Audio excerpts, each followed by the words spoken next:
Today's video dedication is brought to you with thanks from Dan Kirch. Fynn the Fangbearer versus Estrid the Masked, Paco Arcane Retriever, partnered with Halden Avid Arcanist, and Erixmathy Slumbering Isle. We don't have any Death Touchers and we've only got one Infector, but we've got protection for our commander, which is imperative, and we've got a little bit of ramp as well as lands, so I'm actually going to keep that in the hope that we can just top deck into card draw and Death Touch and all that other stuff we need. Just some lands to start off with from our opponents. We will get down a forest and tap out. Still no spells from anyone. We get into a little bit more ramp. I think I want to go for a turn 3 Fynn and start getting poison counters on people ready for the proliferate stuff, so let's play a forest and we'll go Swiftfoot Boots here. Now Gogo, patron of the channel as you all know, going for a Lotus Field, sacrificing the 2 lands, so hopefully they don't see a strip mine on that. And that's not good. Estrid holding up a bunch of blue mana, so we might get, I was going to say we might get our commander countered here, but apparently not with a Cavern of Souls. It's definitely a human, isn't it? Human warrior. I think we'd have more warriors in the deck than humans. I should really have checked that, but we'll go for warrior. And managing to get haste and hexproof onto our commander, simply because they've got more mana. I'm going to go after Estrid here. The Erixmathy's player seems to be missing lands, so hopefully they don't end up scooping, but yeah, if you don't have any lands, don't exactly expect you to play it out. We get some poison counters onto the Estrid player. And the Erixmathy's player getting punished for keeping a 1-lander. That's why you don't do that.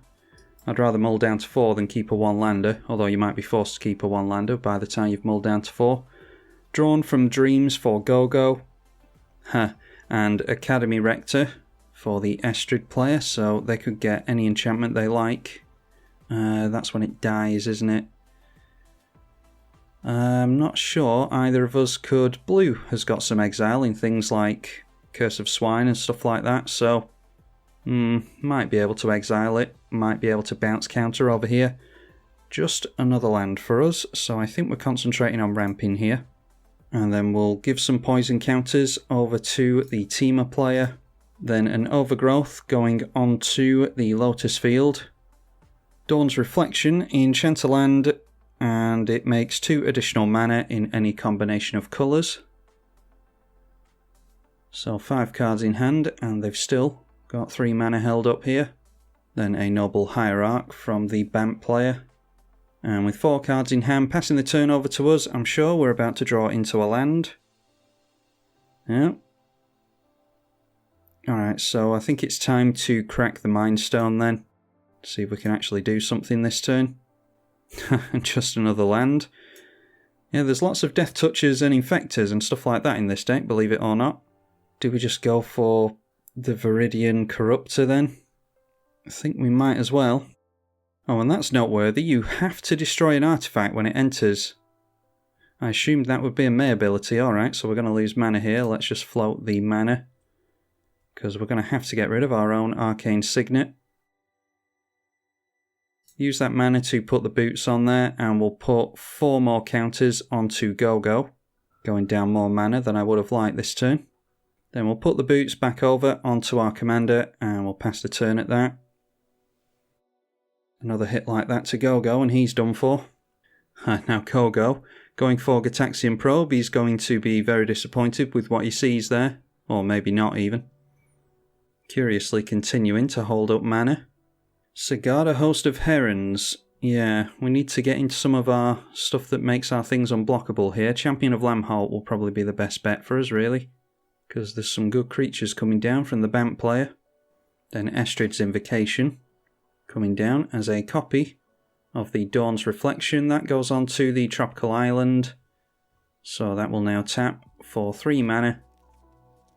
2 cards left in hand.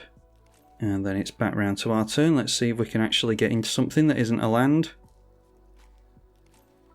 Alright, another Death Toucher. So, are we just going to challenge Gogo to do something? Yeah, I suppose we could.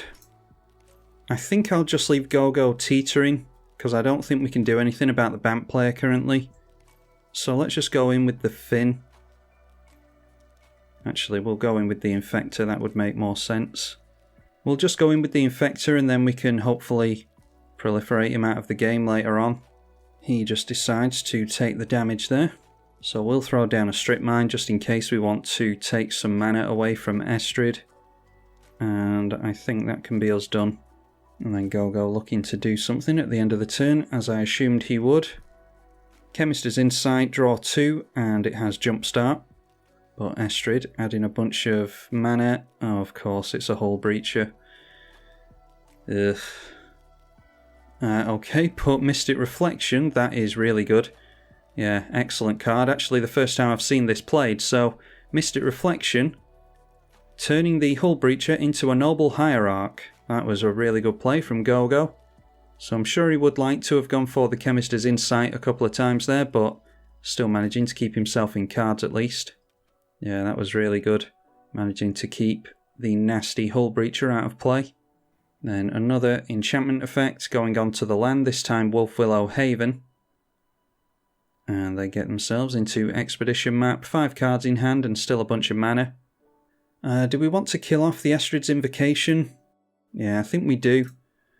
Let's get rid of the Tropical Island here, just to get rid of Estrid's Invocation. It's a really good enchantment, and they might turn it into something really good at some point. I don't know if there's combos and things you can get, but we'll take them off mana, and we'll take them away from that really good aura as well.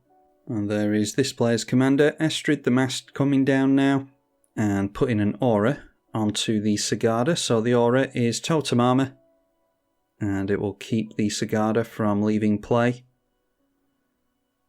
And then that comes into us, as I expected, and it will get exalted, so it jumps up to a 7/7 with flying and hexproof.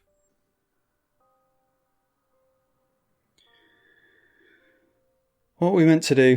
If we just draw into lands, what are we supposed to do? Let's pull one out of the deck with a Misty Rainforest, give us a very slightly less chance of drawing into one.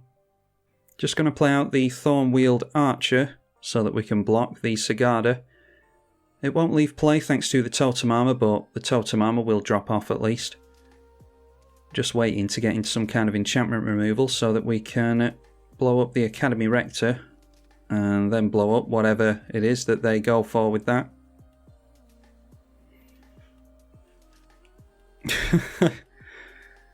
Magic Online.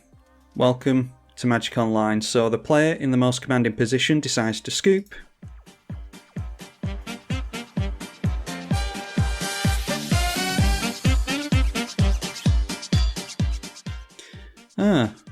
And yeah, work that out if you can. Yeah, why would I take out a player when I need that player's help to take you out? People are so strange. They were in a commanding position. If we were ganging up on them, I'd understand them getting salty, but we haven't even ganged up on them yet. Neither of us have really done anything to him. Well, this will just be a little bonus one that will give you a little insight into how incredibly easy it is to get games on Magic Online. 1000-Year Elixir from Gogo, 6 cards in hand, and a Deserted Temple to untap that Lotus Field. That one land taps for 6 mana, and it is Mystic Retrieval onto the Gitaxian Probe. I think he should know the cards that are in our hand, because we've just played new cards. Anyway, maybe not. He's probably just trying to get a storm count up with it anyway. It also draws him some cards. Let's see if we can storm off here at this point.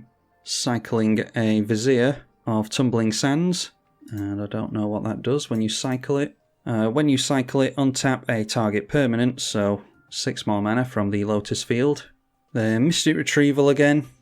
Onto the Gitaxian Probe. Onto Mystic Reflection. And something else. Yeah, they got Dawn of Dreams, Mystic Reflection, Gitaxian Probe back to hand. I think that was it. Anyway, Gitaxian Probe being cast now, so they'll draw a bunch more cards, and I assume they're going to storm off here. A Frantic Search, so they'll get to loot twice and then untap up to 3 lands. So they untap their Lotus Field along with the Deserted Temple and another land.